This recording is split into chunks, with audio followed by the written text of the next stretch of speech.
எனது அன்பிற்கினிய சகோதர சகோதரிகளே, உங்களுக்கு என்னுடைய வணக்கத்தை தெரிவித்துக் கொள்கின்றேன். என் மனதில் தோன்றிய ஒரு சிறிய விஷயத்தை உங்களிடம் பகிர்ந்து கொள்ள வேண்டும் என்று நான் நினைக்கின்றேன்.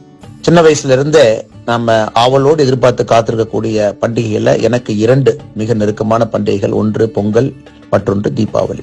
தீபாவளிக்கு நம்ம நாட்டுல மட்டும் இல்லைங்க, சிங்கப்பூர், மலேசியா, உலகத்துல இருக்கக்கூடிய 12 நாடுகளுக்கு மேல அரசு விடுமுறை வழங்கி கொண்டாடுறாங்க. புது உடை, பலகாரம், சொந்த பந்தம் கூடும் மகிழ்ச்சி, ஆனந்தமான பட்டாசு வெடி, இது எல்லாம் கூட நம்முடைய வாழ்க்கையில கலந்துருக்கு. யாரு வீட்டு முன்னாடி அதிகமா வெடி வெடிக்கிறாங்க அப்படிங்கறதே ஒரு பெரிய போட்டியா இருக்கும் நமக்கு. ஒரு காலத்துல ஆண்டுக்கு 6000 கோடி ரூபாய்க்கு மேல பட்டாசு வியாபாரம் நடக்கும். ஆனா கடந்த பல ஆண்டுகளாக நம்ம மக்கள் முன்ன மாதிரி பட்டாசு வெடிக்கிறது இல்லைங்க. சுற்றுச்சூழல் பாதிப்படையும் அப்படிங்கிற ஒரு கருத்து இருக்கு.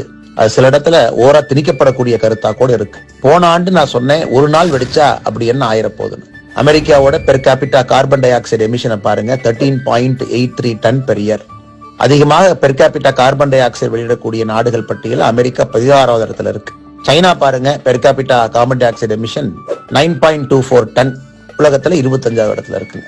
இந்தியாவோடது பாருங்க, நம்ம நாடு per capita carbon dioxide emission 2.07 ton per year, 125வது இடத்துல இருக்கும். ஆனா இதுல பட்டாசு வெடிக்கிறது ஒரு பிரச்சனையா நம்ம பேசுறோம். வருஷத்துக்கு ஒரு நாள் வெடிக்கிறது கூட. ஆனா உங்களுக்கு தெரியும், எனக்கு தெரியுங்க, நம்ம பட்டாசு வெடிச்சாதான் இங்க பல பேர்த்துக்கு அது ஒரு நல்ல வாழ்க்கையா இருக்கும்.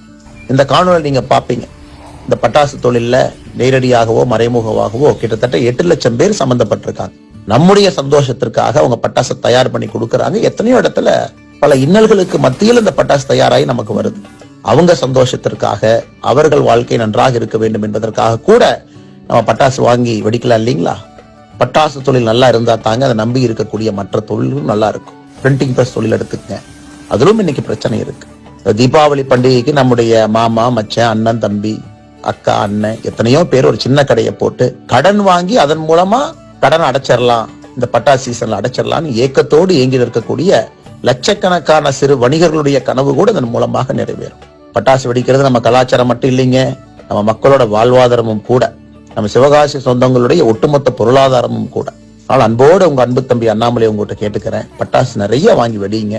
ஒரு நாள் வெடிக்கிறதுல ஒண்ணும் ஆகாது. ஆனா கேர்ஃபுல்லா வெடிங்க, ஜாக்கிரதையா வெடிங்க.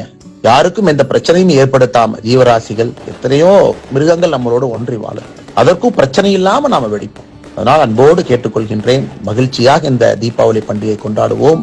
நல்ல ஒரு சிவகாசியில் இருக்கக்கூடிய எல்லா சொந்தங்களும் பயன்பெறும் அளவில் நம்முடைய கொண்டாட்டங்கள் இருக்கட்டும். மற்றும் ஒரு முறை இந்த அற்புதமான நேரத்துல உங்களுக்கு என்னுடைய இனிய தீபாவளி நல்வாழ்த்துக்களை தெரிவித்துக் கொள்கின்றேன். இந்த தீபாவளி அனைவருடைய வாழ்விலே ஒளி ஏற்றும்